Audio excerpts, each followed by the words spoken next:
call me Crazy Joe, but now they can call me Batman. What up? Welcome back once again to the Necro Zoo. I am Bones. And in this one, let's go ahead and add one more figure to my DC action figure collection. Now this time we will be taking a look at Black Manta from the Page Punchers wave. Now this is an offshoot line of the DC Multiverse, but it is under the DC Direct banner, but still released by McFarlane. Now I have done two previous figures from this wave, which was Aquaman and Aqualad, and I'm still gonna have to do Orm the Ocean Master, so I'll be taking a look at that one as well. But today we have the awesome Black Manta villain figure. Now of course this is a complementary line to the DC Multiverse. They do fit right in with that line, but these are a little bit different than a couple of packaging differences and things like that. These do come with a comic. They're basically DC Multiverse figures. Now this guy does look pretty ruthless in the packaging, but let's go ahead and take a closer look at him. But first, he does come with your standard black DC Multiverse stand. Now of course this is because, as I said before, these are basically DC Multiverse figures. These are not really needed, but sometimes they do come in useful. He also comes with a data file card. On the front, you do have an image from the comic. This is basically the cover of the comic that comes with your Black Manta figure. Now, they are basically all the same story inside, but each cover is different, so that's pretty cool. On the back, you do have some information on Black Manta. Pretty awesome. We'll add that to the collection. Now he does actually come with some accessories. He does come with two blades that hook onto his forearms. Now I have watched a couple of reviews and I'm not sure why it was, but a lot of reviewers thought that these were not removable for some reason. I even saw one guy that was like, well, these are points away from McFarlane because why would he be so dumb to not make these removable? Now you always have to have the figure displaying these, swords on his forearms. But bird brain, they are removable, and I mean it's not very difficult. You just pull and they come right off. In fact, they actually have like some little pegs that you could actually hear click into the little port that is for them to pop into. So don't know what the big deal was, but they are removable. But pretty cool. And of course he does come with his sort of trident spear weapon. Now this one has a lot of cool detail, tons of like bolts and little gears. So this is actually a really nice sculpted out accessory, which is awesome. Probably add some cool paint to this one. Now he also does come with the comic. Now I'm not going to open this up because I usually don't, because it is the same as the Aquaman version, except that this one has, the Black Manta on the cover. But, if you look through this Aquaman one, it is basically the same thing.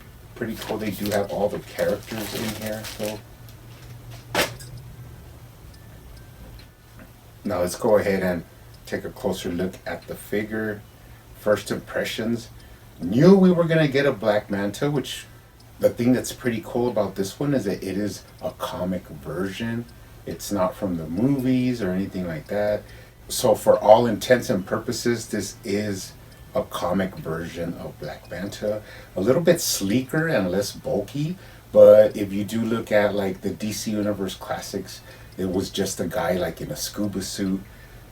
So I'm not sure when the like armored version of Black Manta began to come out, but from the movie and from other lines, they make him look a little bit more like crustacean, where he has like like bulkiness to him that makes him more wide and squatty. This one still keeps his like lean form. even though he has that crazy like lifted head. But all in all, really impressed. You got tons of sculpt work here, tons of detail. And I've heard a lot of people, saying that this is an awesome figure, but to get it in my hands and actually take a look at it, I'm actually pretty happy with it.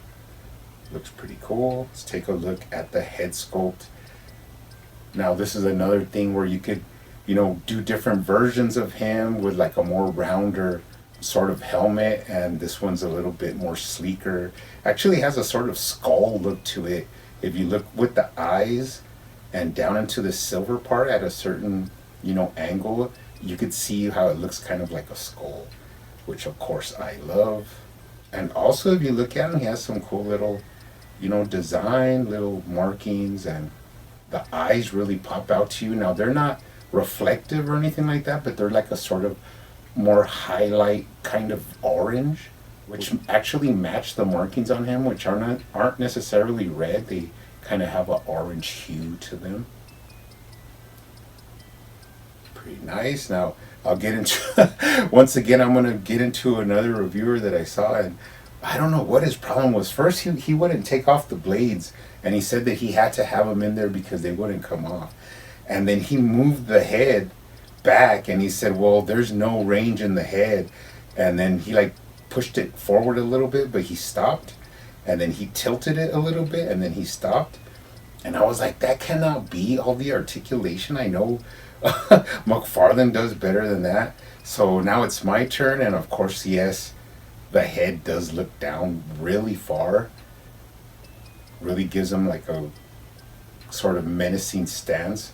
And I just do not know what that reviewer was thinking, but he didn't even try to push it or to warm it up and loosen it up. Now you can get him to look up at sort of like at an angle, but of course dead on it's not too easy. But if you turn him a little bit, it kind of frees it up a little bit, and you can make him look up a little. Of course you have right to left, and of course you could tilt. Now he did, like I said, he pretty tilted the head and said that there's no movement there, but obviously if you could see, he tilts his head in a pretty deep degree. So yeah, I don't know what's going on, but that reviewer did not want to show the full articulation for some reason. Now moving down from the head, like I said, there's a lot of cool sculpt work, tons of little, gears and armor plating and vents, like all kinds of texture. This is just an awesome job by McFarlane. Going down into the waist, you have capsules around the waist. It's just an awesome figure, and this is, not even 5 minutes into the review, and I'm really, enjoying this guy. So that's always nice to come across. Let's take a look at the waist articulation. You do have side to side, and it's really smooth. I like the way that the upper torso can actually touch the belt. That shows some full range of articulation. Then you have the tilt-a-whirl at the waist where you could move them around with full range. You got a lower waist swivel, upper chest swivel. You can twist them, get them in some action poses. Let's check out the crunch. Now he does have a crunch. I'll show it to you slowly, and if you start just up here and then you start collapsing it down to where the upper torso basically touches the belt.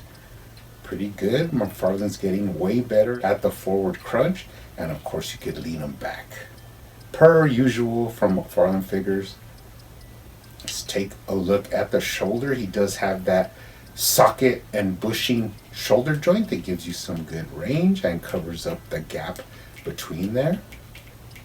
A lot of motion. You do have some up and down, front to back at the shoulder, bicep swivel, and I really like the way they did this connector. I was talking about it, I think, with the Armored Superman, that you move the shoulder, but that like extended piece for the pauldron actually flows with it. You do have double jointed elbows, which actually look pretty clean, pretty nice.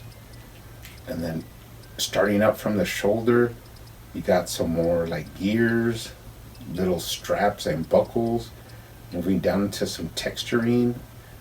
Underneath, like you could tell where the suit is, it has a texture, and then above it has the armor plating and all this. And you do have those ports where you can actually put in the blades in there. Moving down into a fist, which has some sculpted detail. Now they kind of look familiar, but you do have that wrist articulation, the swivel, and the hinge. 4 ways of articulation from McFarlane. Go to the other side, you have the same thing except you have a grasping hand so he could grab onto his spear. All in all, really nice looking figure. Love the detail, love the sculpt work. Get him now. You gotta be able to manipulate the shoulder pauldrons here, but they do go up above, flow really nicely, and you do get him in a pretty classic T-pose. Now, if you want to, you can actually swivel him back, and you still have him in that T-pose. But you do not need to, and then you could get the 2 arms above the head. Nice articulation with smooth joints, smooth movement. Let's take a look at the thighs. You do have the thigh swivel. It is there. Now, of course, if you warm these up, you can actually free it up a little bit more and get a little bit more range. But for me, this is fine because you can actually move the foot from side to side without having a thigh cut and breaking up the sculpt. So this is an added articulation at the hip. Now another thing he said is he could only kick up this high, but let's go ahead and see if I could get a little bit more. And of course he can kick completely.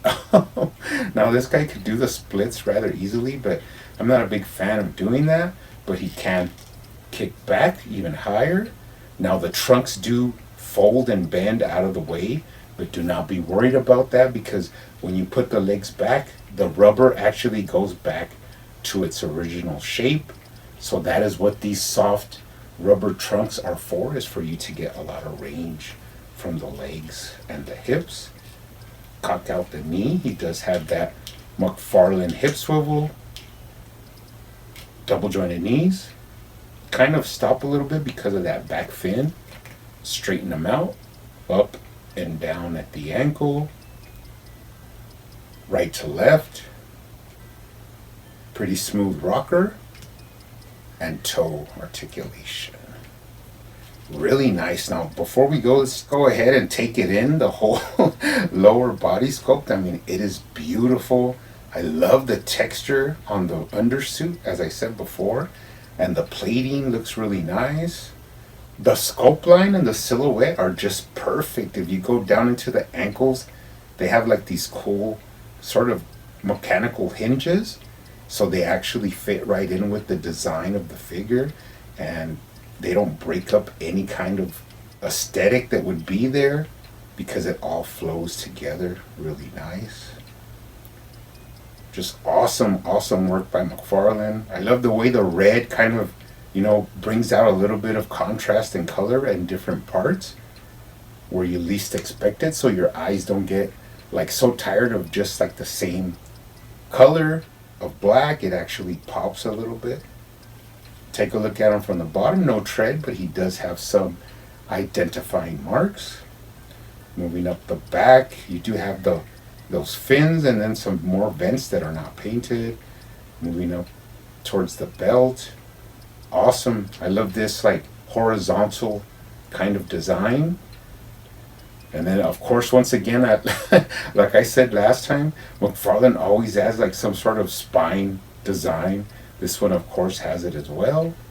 And then you got the tubes for the back of the head. Just awesome. The shoulder even, you can see how it gives it a little bit more articulation with these like cutouts in the back. Just a beautiful, beautifully designed figure. The tubes are nice and snug, and they have their connectors. So a complete, nice breathing apparatus for Black Manta. Just an awesome, awesome figure. Now, something really interesting that I was looking at, and that is that actually the fist for this guy is the exact same fist for the Blue Hush Batman, except they're black, and they're actually the same size. and basically the same peg. So they have, you know, they have a reused fist here that you don't really see from McFarlane. So this is actually from another figure. I think year 2 was the first one to have these. But if you have a black Hush Batman and you want to have a fist on him, you can actually pop this out and it'll fit right onto that figure. So I thought that was really interesting. And also the right hand is the gripping hand with the texture on it, the same as the year 2 Batman. So you could also use this with your black Hush Batman. Pretty awesome. Now, of course, I did want to do my own little touch-ups. So I looked around what I really wanted to do, and basically I just wanted to add some like shiny or silver. So there's like a little port back here, like a little sort of tank cap that I just thought would look a lot better in silver. Now I messed around with the thought of painting these round parts of the shoulder pauldrons, but I just decided not to because in the comic they were black, so I didn't really want to do that. But I added a little bit of silver to these bigger sort of vents on the back, on his back, and then the lower ones on the legs I actually did paint those in just to give them a little bit more pop on the bottom. But if you look at them from the back, it just all flows. You have the whole black scheme with the little, you know, pops of silver. So it actually looks really good to me. Now, of course, I did paint the blades. I painted them in a really shiny reflective silver. Now when you pop these into his, you know, wrist, forearm sort of gauntlets, he's actually ready to throw down, but with a little bit, you know, shinier blades. It just really give it a little bit more pop. So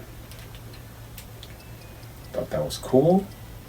And then of course the coup de grace is I wanted to paint his actual spear. It was a really dull, you know, sort of grayish color, and I just wanted it to pop with that shiny glossy silver. And another thing I did is I actually painted the tip part, which actually in the on the image from the card it's black, but I don't know why, I just thought it would look a lot cooler and give it some sort of symmetry from this side to this side to have silver on each end. But you can also put this in his hand. Actually slides right in, one of the easier spears to pop into a, you know, character's hand. So all in all, this is an awesome figure. He stands really easily, there's no problem with that. You can get him into some cool poses, which makes me laugh because that one reviewer that I was talking about actually said that he's pretty cool, but the limited articulation takes away points, whereas you could see he has awesome articulation. So I have no idea what these guys are thinking, but once again I have to say this is a figure that has surpassed my expectations. He's really awesome. I would suggest picking up this guy. I'm gonna actually pick up a couple of them. Really happy with him. He's gonna look awesome up there on the shelf. Now, going into this wave, I wasn't sure what figures I would really enjoy, but actually the Aquaman has been the one that I haven't really messed around with in a while. I think I need to like give him some touch-up paint and that might make him a little bit better, but I'm a big fan of this Aqualad figure. This guy's actually awesome. I still like messing with this one. He's, you know, he's being displayed, you know, with the teen character, so works really good. And this is some of McFarlane's best work, I have to say. This guy right here, but this one, this kind of is already a big contender for that, you know, top 20 of the year or top 10 of the year. He's just that good. Gonna be awesome up there on the shelf. You guys keep hunting out there, keep collecting, keep customizing, and I will see you on the next one.